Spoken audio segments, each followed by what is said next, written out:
Hello, everyone. I'm Mishi, and I'm from the University of Texas at Austin. In this lecture, I will introduce our paper, MOVI-Codec, Deep Video Compression Without Motion. Here's an outline of what I'm going to talk about in this lecture. Traditional video compression codecs like H.264 and HEVC process video through a sequence of hand-designed algorithms and modules as shown in this figure. Although the component modules of modern hybrid codecs have been carefully designed over several generations, the overall codecs have not been globally optimized. With the increasing development of deep learning and the ability to learn efficient visual representations, we could expect the performances of video codecs to benefit from the end-to-end optimization. And that is why we proposed a deep learning-based video compression model, aiming to have a better performance with the aid of deep learning. Our video compression codec aims to reduce the computational complexity by deleting the motion estimation and composition block entirely in hybrid codec. In both traditional video codecs and recent deep learning-based ones, motion estimation and composition has occupied a significant portion of system resources. We avoid motion estimation by instead training the network by using displaced frame differences as shown in this figure. Here is an illustration of the displaced frame differences. So here is the gray is the previous reconstructed frames, and here is the current frame. The displaced frame differences is calculated by displacing the previous reconstructed frame into different locations as shown in the colored rectangles. And then we subtract these colored rectangles with the current frame to get the displaced frame differences. Our motivation of using displaced frame differences are from two aspects. First, statistically speaking, the statistics of motion are generally not regular, but the statistics of frame differences is. Our idea is also supported by how the human vision system processes natural time varying images. Many studies have produced strong evidence suggesting that the early stages of vision system are focused on reducing the redundancies in the input signals by doing spatial and temporal decorrelation. In the following slides, I'll be talking about our video compression codec framework that deletes motion estimation and composition entirely, and each component in this architecture. This figure shows the flow of our deep video compression network. The key components in our network is displacement calculation unit, displacement compression network, and frame reconstruction network.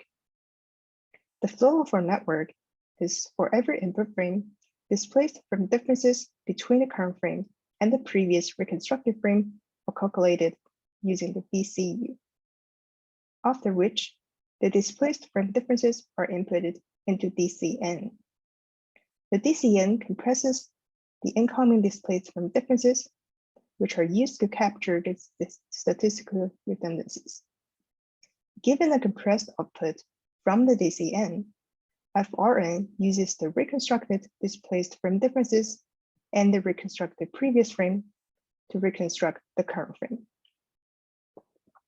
By using this architecture, we're able to reconstruct the videos without the use of motion. I will explain the detail of each key component of this network in the following slides. The first component of our network is called Displacement Calculation Unit, DCU. DCU calculates the displaced frame differences between the current frame and the reconstructed previous frame. At each spatial location ij, a set of displaced frame differences are calculated using these two formulas. And we use 0, 3, 5, 7 as displacement. As a result, we get a set of 13 displaced frame differences per pair of frames.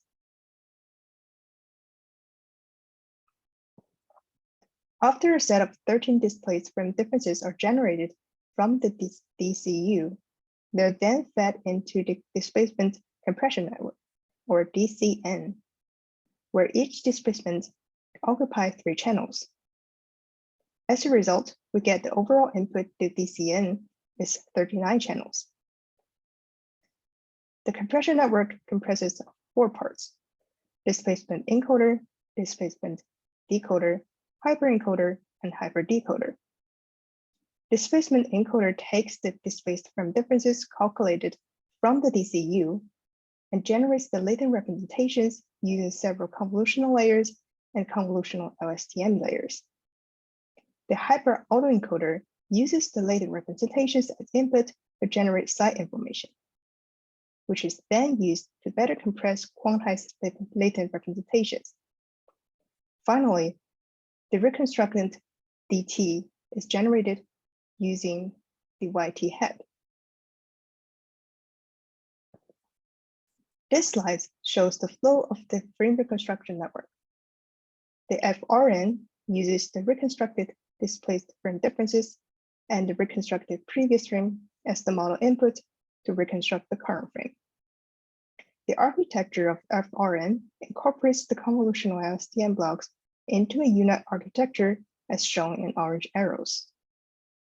The unit architecture is good at extracting and representing meaningful descriptors over multiple image scales. By introducing convolutional LSTM blocks into the unit architecture, the FRN is able to extract descriptors as well as whole temporal information between frames. Here is the loss function used for our network. In here, the DNR represents the distortion and rate, and lambda controls the trade-off between the number of bits and distortion. D1 denotes the distortion between the input frame and the reconstructed frame, measured by MSM. And D2 denotes the distortion between the displaced frame differences and the reconstructed displaced frame differences, measured by MSE. Beta controls the trade-off between the perceptual distortion, D1, and the pixel-to-pixel distortion, D2. H represents the bit rates for encoding the latent representations Y head and Z head. The MOVI-Codec network were trained end-to-end on kinetics datasets and the REMO dataset. From each video, a random 128 by 128 patch with 49 frames was randomly selected for training. We randomly downsampled the original frame and extract a 128 by 128 patch to reduce any previously introduced compression artifacts. We tested the MOVI-Codec on several datasets. For example, we tested on VTL datasets and the HEVC class B, C, D, E datasets, and the UVG datasets as shown in this table. This dataset covers a variety of resolutions.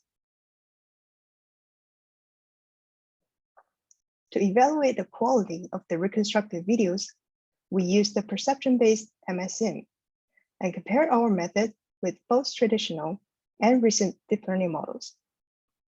H264 and H265 were included as representations of traditional compression codecs, and we used the very fast mode for both of them. As shown in these figures, the MSM of the VTL datasets for different compression codecs. Our method is competitive with various state-of-the-art. On the right, it shows the MSM of the UVG datasets. Our method outperforms all the compression methods in terms of MSM. In this figure, it shows the MSM results for HEVC test sequences for different compression codecs, where the resolution of class B is 1080p, class C is 480p, class D is 240p, and class E is 720p.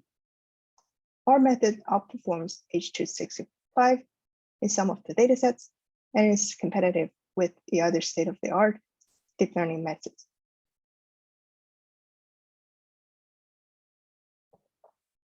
In addition to the MSM results, we also did several ablation studies as shown in this figure. On the left, this figure shows the experimental results on different combinations of displaced frame differences. D equals to 0 refers to frame differences with no displacements, which gives the worst performance of all combinations evaluated. This proves our concept that using displaced frame differences capture more diverse motion information. Noting that adding D equals to 7 greatly increases the overall performance, and that a large displacement helps cover large motions in videos. Without that, the motion is the video is noticeably distorted. We also tested D equals to 9 added to our choice of displacement combination. But as shown in the figure, the new combination did not improve the overall performance, which means that our combination of displacement is enough to capture the motion of various sizes. On the right, it shows the experimental results on the HDVC Class B datasets when using UNet versus LSTM UNet. As shown in this figure, LSTM UNet extends the advantage of using UNet for extracting and represent different descriptors spatially. And it extended also to temporal with convolutional LSTM blocks. As a result, it has better performance in reconstruction. To compare the computational complexity of different codecs, we tested two deep learning models, the one proposed by Wu and the light version of DVC called DVC Lite, and the commercial software for H.265. The overall encoding speed for our network is mostly invariant of bitrate. Also, our network is faster than the lightweight model of DVC, thus justifying the use of learned interpolation of displaced frame differences. Here is an example of our reconstructed videos. Here are some visuals for our reconstructed videos. Here are the frames extracted from them.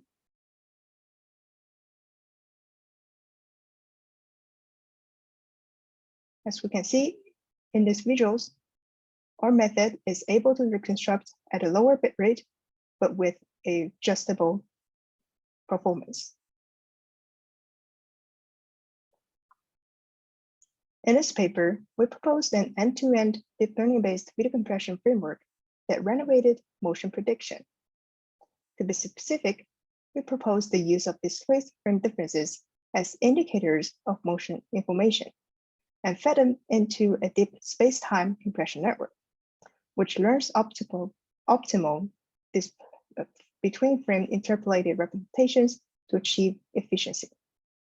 Additionally, we proposed a new version of UNet called LSTM UNet that utilizes both spatial and temporal information to conduct frame reconstruction. Our experimental results shows that our approach outperforms the standard codec H.264 and H.265 in terms of MSM in their very fast mode. Here are some references for our paper.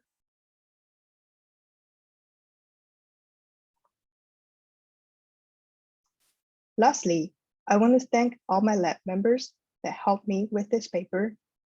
And I also want to thank Oculus and Facebook Reality Labs for funding this research. That is all the information for this lecture. Thank you very much for listening.